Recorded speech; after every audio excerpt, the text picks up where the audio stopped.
मुलांनो, ऑलिम्पिक वर्तुळाचा भोग यातील लास्ट पॅरेग्राफ आपण आज पाहणार आहोत. आपण पाहिलं की कशा प्रकारे ऑलिम्पिक खेळाचं आयोजन करण्यात येतं आणि पुरुषांसाठी व स्त्रियांसाठी वेगवेगळे सामने होतात आणि या सामन्याच्या व्यवस्थेसाठी एक आंतरराष्ट्रीय ऑलिम्पिक समिति जी आहे ती नेमलेली असते.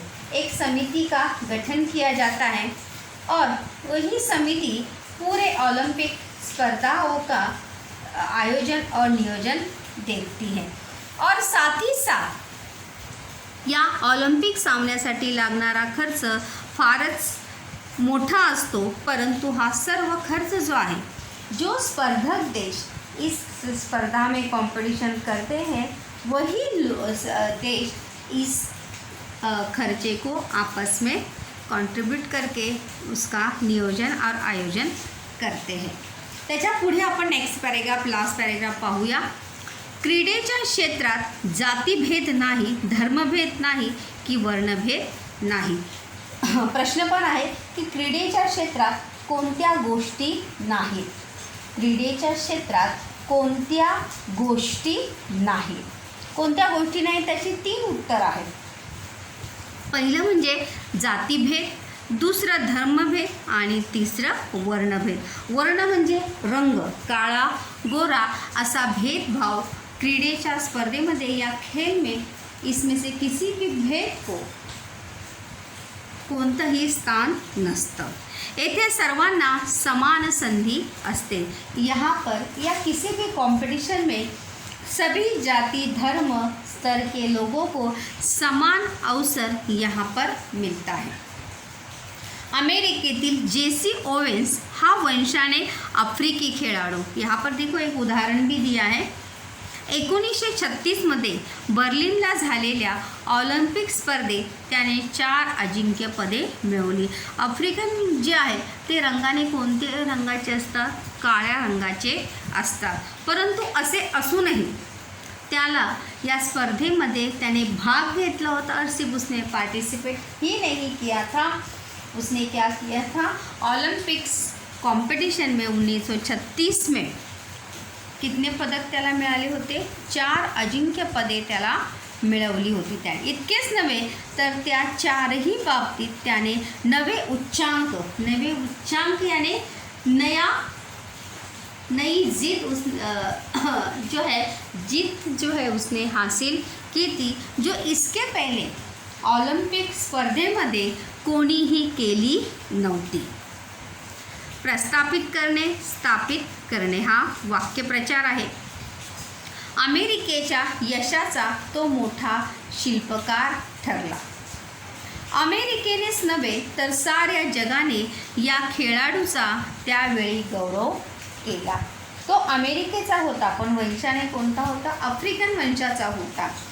इसीलिए अमेरिकेच्या यशाचा तो मोठा शिल्पकार ठरला. मतलब यहाँ पर शिल्पकार यानी अमेरिका इस देश को ओलंपिक स्पर्धाओं में या ओलंपिक स्पर्धेत त्याने मानाचं स्थान या बहुत ही महत्वपूर्ण स्थान जो है किसने प्राप्त करके दिया था?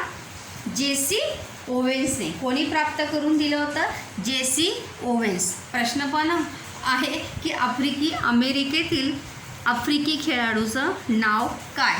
तर काय नाव आहे त्याचं? JC Owens. आणि त्याने कोणत्या साली अजिंक्यपदे मिळवली? 1936 साली. कोणत्या साली? 1936 साली, 1936. आणि त्यामुळे अमेरिकेला त्याच्यावर गर्व होता और इसीलिए सिर्फ अमेरिका ही नाही तर साऱ्या जगाने या खेळाडूचा त्यावेळी केवढा गौरव केला. गौरव करणे म्हणजे सन्मान करणे, केवढे कौतुक करणे. वाक्यप्रचार आहे कौतुक करणे, प्रशंसा करणे, स्तुती करणे. ओवेन्सचा वर्ण, त्याचा देश हे सर्व विसरून साऱ्या जगाने त्याची प्रशंसा केली. की जैसे अभी मैंने बताया कि त्याचा रंग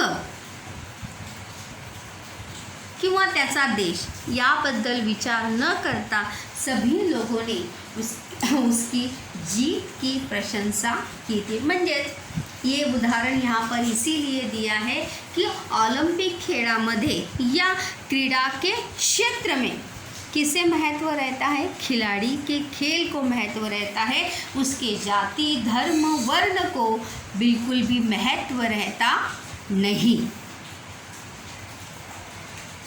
यहाँ पर हा बघा, खेळाडूचा त्यावेळी केवढा गौरव केला, हे कोणतं वाक्य आहे, उद्गारार्थी वाक्य आहे। केवढे कौतुक केले, कोणतं वाक्य आहे, उद्गारार्थी वाक्य आहे आणि हे चिन्ह कोणतं आहे, उद्गारवाचक चिन्ह आहे। यहाँ पे स्वल्पविराम म्हणजेच स्वल्पविराम आलेला आहे आणि हा पूर्ण विराम। साइड बाय साइड जब प्रश्न ग्रामर के क्वेश्चंस बताए जाते हैं तो उसे आप याद भी रखा करिए की कोणते कोणते प्रश्न जे आहेत ते सांगितलेले आहेत।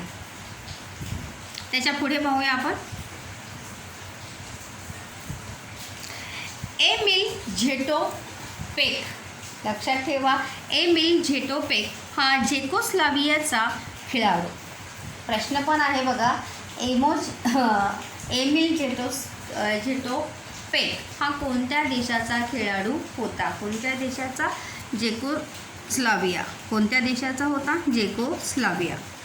1952 साली त्याने हेलसिंकीचे मैदान गाजवले। हेलसिंकी एक शहर का नाम है, देश का शहर का नाम है जे बर्लिन मध्ये आहे। हेलसिंकीचे मैदान गाजवले, मैदान गाजवणे म्हणजे जीत हासिल करणार, विजय। मैदान गाजवणे हा वाक्यप्रचार आहे, मैदान गाजवणे याचा अर्थ काय होणार आहे, विजय मिळवणे किंवा एखाद्या स्पर्धेत जिंकणे। तेथे त्याने 5000 मीटर धावणे व मॅरेथॉन या लांब पल्ल्याच्या शर्यतीत नवीन विक्रम केले। प्रश्न पण आहे की एमिल झेटोपेक याने कोणत्या स्पर्धेमध्ये नवीन विक्रम यानी क्या, नया मुकाम उसने हासिल किया। तो कोणती स्पर्धा आहे, 5000 मीटर धावणे। कोणती स्पर्धा आहे ती, 5000 मीटर धावणे व मॅरेथॉन या लांब पल्ल्याच्या शर्यत म्हणजे स्पर्धा। नवीन विक्रम केले व नवीन इतिहास घडवला, नया इतिहास उसने रचा या लोगों के सामने एक नई मिसाल उसने कायम की। जगातील एक मानवी रेल्वे इंजिन अशी झेटोपेकने ख्याती मिळवली। ख्याती मिळवणे म्हणजे प्रसिद्धी मिळवणे हा वाक्यप्रचार आहे। ख्याती मिळवणे म्हणजेच प्रसिद्धी मिळवणे। प्रश्न पण आहे, कोणते लिहा, मानवी रेल्वे इंजिन अशी ख्याती मिळवली, कोणी मिळवली, एमिल झेटोपेक। लक्षात ठेवा नाव काय नाव आहे, एमिल झेटोपेक। याला कोणती ख्याती उपाधि मिळाली होती, मानवी रेल्वे इंजिन। क्यों ऐसी मिली थी, कारण की ज्या वेगाने, जिस तेजी से ट्रेन भागती है किंवा ट्रेन धावते त्याच वेगाने एमिल झेटोपेक सुद्धा ऑलिम्पिक मॅरेथॉन या स्पर्धेमध्ये धावलेला होता। मग इसीलिए उसे मानवी रेल्वे इंजिन अशी काय मिळाली आहे, ख्याती मिळाली आहे।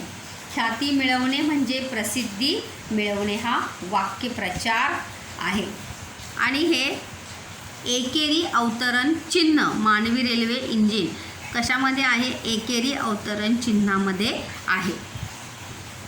यामुळे जगातील सर्व लोकांना झेटोपेकबद्दल तर अभिमान वाटलाच, पण त्याबरोबर झेकोस्लोवाकिया या देशाबद्दलही त्यांच्या मनात आदर निर्माण झाला। म्हणजे एमिल झेटोपेक इसके प्रति इसकी प्रशंसा तो सबने की, त्याच्या उसकी जीत में त्याच्या विजयाविषयी सर्वांना अभिमान वाटला, परंतु साथ ही साथ जिस देश का वो था, कोणत्या देशाचा होता एमिल झेटोपेक, झेकोस्लोवाकिया। कोणत्या देशाचा होता, झेकोस्लोवाकिया या देशाचा तो होता। आणि त्यामुळे त्या देशाबद्दल सुद्धा लोकांच्या मनामध्ये काय निर्माण झालेला होता, आदर निर्माण झाला होता. आदर निर्माण होणे हा सुद्धा काय आहे, वाक्यप्रचार आहे. इथे 2 प्रश्न आले होते बघा. एमिल झेटोपेकने कोणते मैदान गाजवले, हेलसिंकीचे मैदान गाजवले. कोणते मैदान गाजवले, हेलसिंकीचे मैदान गाजवले. कोणत्या साली, 1952 साली. कोणत्या स्पर्धेत, 5000 मीटर धावणे या स्पर्धेत. कोणत्या देशाचा होता एमिल झेटोपेक, चेकोस्लोवाकिया. कोणत्या देशाचा होता, चेकोस्लोवाकिया. लास्ट पॅरेग्राफ दिस लेसन. आफ्रिकेतील इथिओपियाचा अबेबे बिकिला, नाव लक्षात ठेवा, अबेबे बिकिला कोणत्या देशाचा होता, आफ्रिकेतील. इथिओपिया हे आफ्रिकेतील शहराचं नाव आहे. इथिओपिया हे आफ्रिकेतील शहराचं नाव आहे. आणि अबेबे बिकिला हे सुद्धा काय आहे, नाव आहे. या खेळाडूने तर अनवाणी म्हणजे पायात चप्पल न घालता, शब्दसमूहाबद्दलचा हा शब्द आहे. अनवाणी म्हणजे पायात चप्पल न घालणारा.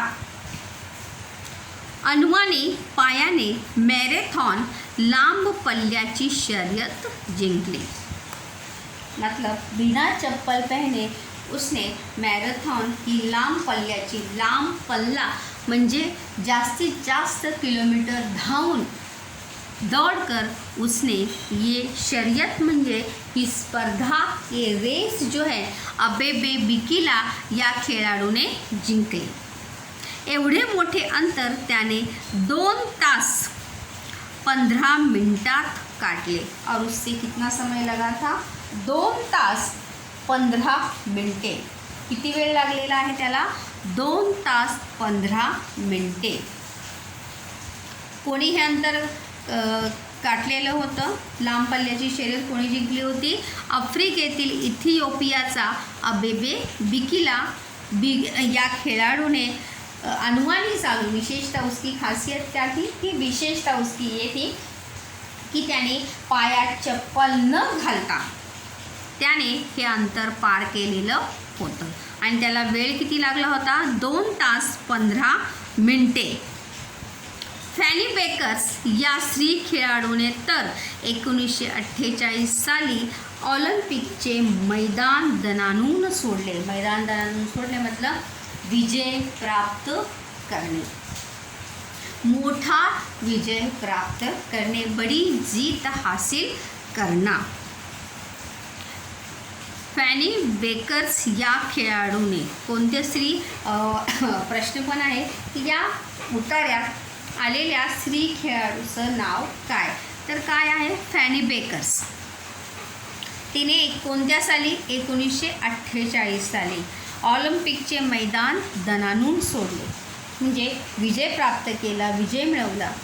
100 व 200 मीटरच्या शर्यतीत प्रथम क्रमांक मिळवला. जैसे मैंने कहा था की शुरुआत में की ऑलिम्पिक या खेळामध्ये विविध स्पर्धांचं आयोजन केलेलं जातं.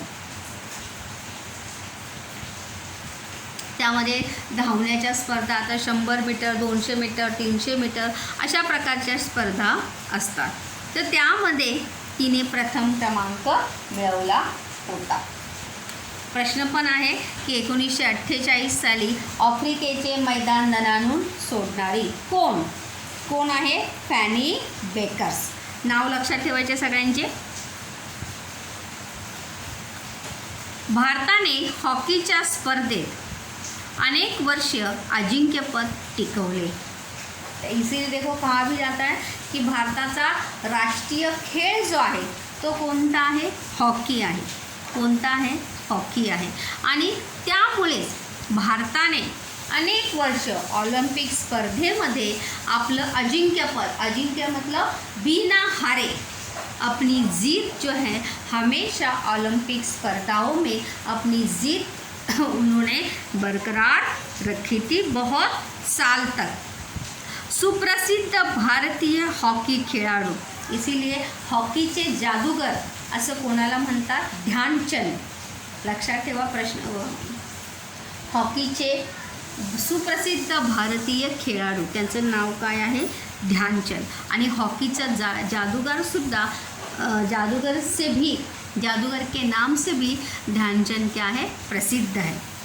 यांचे नाव कित्येक वर्ष जगात सर्वांच्या जिभेवर नाचत होते, क्योंकि हॉकी के इस टीम में ध्यानचंद ऐसे महान ऐसे खिलाड़ी होने के कारण वहाँ पे ओलंपिक स्पर्धाओं में हॉकीच्या स्पर्धेत बहुत साल तक अपनी जीत बरकरार रखने में भारत को सफलता मिली थी. और इसीलिए आज तक अगर हॉकी इस खेल का नाम आता है तो त्यास या हॉकी खेळाबरोबर आपल्याला कोणाची आठवण होते? किसकी याद आती है? हमें ध्यानचंद या हॉकीच्या खेळाडूची आपल्याला आठवण येते. जिभेवर नाचत होते मतलब ज़बान पर नाम होना, या हमेशा लोग उन्हें याद रखे हैं इतने सालों के बाद भी. अजूनसुद्धा लोकांच्या तोंडावर किंवा लोकांच्या मनामध्ये सुद्धा ध्यानचंद यांच्याविषयी काय आहे? अभिमान आहे, या लोग उनका आदर करते हैं. ऑलिम्पिकच्या मैदानावर खेळाडू खेळत असतात तेव्हा खेळाडूंना पराक्रमाचा व प्रयत्नवादाचा संदेश देणारा ध्वज डौलाने फडकत असतो. ऑलिम्पिक ध्वजाकडून मिळणारा संदेश. प्रश्न पण आहे की ऑलिम्पिक ध्वजाकडून कोणता संदेश मिळतो? ते बघा, यहाँ पर दिया है कि ऑलिम्पिकच्या मैदानावर खेळाडू खेळत असतात. खिलाड़ी जो है मैदान पर अपना खेल खेलते रहते हैं, तेव्हा खेळाडूंना पराक्रमाचा व प्रयत्नवादाचा संदेश देणारा संदेश ध्वजचा समानार्थी शब्द काय आहे? झेंडा. डौलाने मतलब अभिमानाने, गर्व से फडकत असतो. फडकणं यानी लहराना. फडकत असतो. कोणता संदेश येतो? पराक्रमाचा व प्रयत्नवादाचा. पराक्रमाचा म्हणजेच काय की या स्पर्धेमध्ये तुम्ही जिंकून तुम्ही तुमचा पराक्रम दाखवायला पाहिजे. आणि त्याचबरोबर प्रयत्नवादाचा म्हणजे भले इस बार आपको हार मिली हो या इस बार आप हारे हो किसी स्पर्धा में या किसी कंपटीशन में, लेकिन आपको कभी भी अपने प्रयास जो है वो छोड़ना नहीं चाहिए. माणसाने प्रयत्न करणे सोडून देऊन चालणार नहीं. मनुष्य को हमेशा प्रयास करते हुए रहना चाहिए. तर प्रश्नाचं उत्तर लक्षात ठेवा की ऑलिम्पिक ध्वजाकडून मिळणारा संदेश कोणता? पराक्रमाचा व प्रयत्नवादाचा. असा संदेश ऑलिम्पिक ध्वजाकडून मिळत असतो. या ध्वजावरील 5 खंडाची 5 वर्तुळे समतेचा व विश्वबंधुत्वाचा संदेश जगाला देत असतात. पुन्हा एकदा प्रश्न आहे की 5 खंडाच्या वर्तुळाकडून मिळणारा संदेश कोणता? 5 खंडाच्या वर्तुळाकडून मिळणारा संदेश कोणता? त्याची सुद्धा 2 उत्तर आहेत. समतेचा म्हणजे समानतेचा आणि विश्वबंधुत्वाचा. विश्वबंधुत्वाचा म्हणजे या विश्वातील जितकेही देश आहेत त्या सर्व देशातील लोकांमध्ये काय आहे? एकता आहे, बंधुता आहे. भले हम खेल रहे पर जैसे इसके पहले के पॅसेज में आपण बघितलं होतं की स्पर्धा कशी असली पाहिजे? हेल्दी कॉम्पिटिशन जो है होना, स्वस्थ स्पर्धा जी है ती असली पाहिजे. म्हणजे त्या स्पर्धेमध्ये जीत की भावना से खेलना चाहिए, ना कि दूसरों की हार. प्रत्येक खेळ हा स्वतः जिंकण्यासाठी खेळायचा असतो, दुसऱ्याला हरवण्यासाठी खेळ खेळायचा नसतो. यही भावना अगर हर किसी के मन में होगी तभी कोई भी स्पर्धा जो है वो हेल्दी कंपटीशन होता है या हमें उसमें जीत ज़रूर मिळते.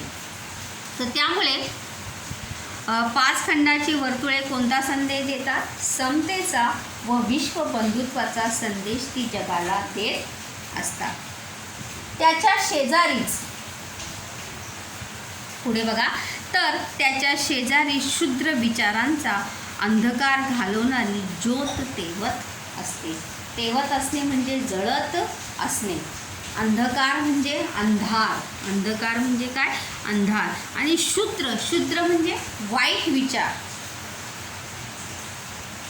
उस ध्वज के बाजू में ही एक मशाल, जी शुरुआत में हमने देखा कि एक मशाल काय असते, सतत हमेशा जब तक स्पर्धाएं चालू है तोपर्यंत ती ज्योत किंवा मशाल जी आहे ती काय होत असते? जळत असते. आणि त्या मशालीतून ती मशाल कोणता संदेश देत असते की माणसाने आपल्यातील असलेले वाईट विचार घालवून हमेशा हमें अच्छे विचारों को अपनाना चाहिए. कारण जर अपन अपने चांगल्या विचार, अगर हमारे विचार अच्छे होंगे, हमारी सोच अच्छी होंगी, तो ज़रूर हम जीवन में आगे बढ़ सकते हैं. जिस प्रकार से दिया जो है अंधकार को दूर करता है, यहाँ पे वही दिया है देखो. तर त्याच्या शेजारी शुद्र विचारांचा म्हणजे वाईट विचारांचा अंधकार घालवणारी ज्योत तेवत असते. मतलब हमारे अंदर के बुरे विचारों को दूर कर हमारे अंदर हमें अच्छे विचारों को अपनाना चाहिए. त्यानंतर स्वमताचे प्रश्न आपण इस पॅसेज से देखते हैं की खेळामुळे एकात्मतेचा संदेश देणारा तुमच्या आठवणीतील प्रसंग सांगा. या खेळ खेळताना तुम्हाला कोणकोणत्या गोष्टी शिकायला मिलता. मतलब खेल खेलते समय आपको कौन सी चीज़ें खेलने को सीखने को मिलती है.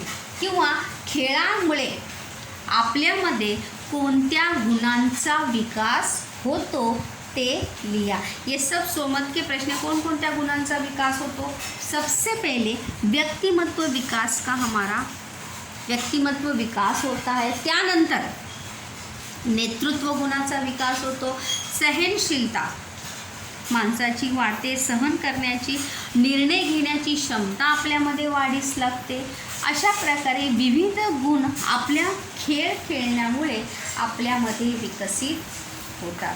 आणि खेळामुळे एकात्मतेचा संदेश, मतलब जब हम एक टीम में खेलते हैं तो उस टीम से हमें कौन सा संदेश मिलता है? एकात्मता का ही संदेश मिलता है. क्योंकि जब हम किसी टीम में खेलते हैं तब टीम में खेलते समय हम अपने लिए कभी भी खेलते नहीं. किसके लिए खेलते हैं?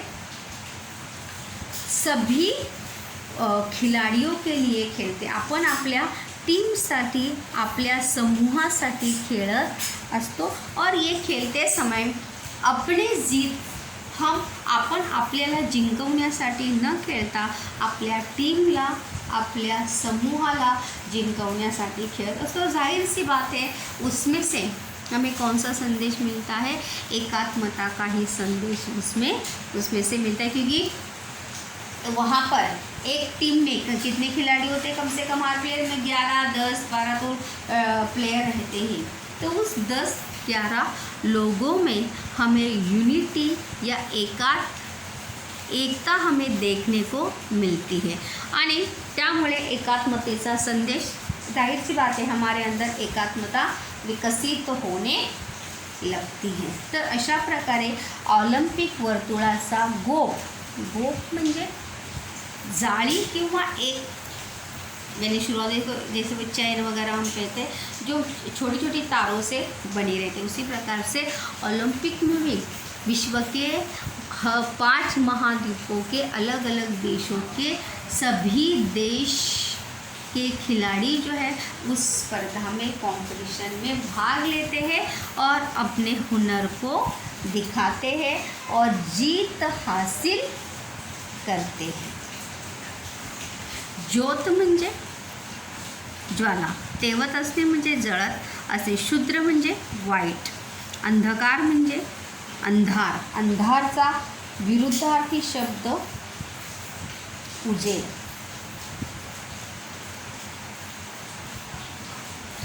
पाच वर्तुळे, इथे हे 5 हे काय आहे, विशेषण आलेलं आहे। ध्वज, झेंडा, ज्योत हा हे एक वचन आहे, ज्योतीचं अनेक वचन काय होणार आहे, ज्योती होणार आहे। काय होणार आहे, ज्योती। आणि मैदानचं अनेक वचन मैदाने। आणि शर्यत एक दुसरा एक शब्द सांगायचा राहिला, शर्यत एक वचन आहे आणि शर्यतचं अनेक वचन होणार आहे शर्यती। काय होणार आहे, शर्यती। आणि खेळाडू का एक वचन भी खेळाडूच असणार आहे आणि अनेक वचन सुद्धा काय असणार आहे, खेळाडूच असणार आहे। एक वचन आणि अनेक वचन भी पहचानने के लिए भी आते हैं, कभी कभी बदली करने के लिए भी वहाँ पर आते हैं।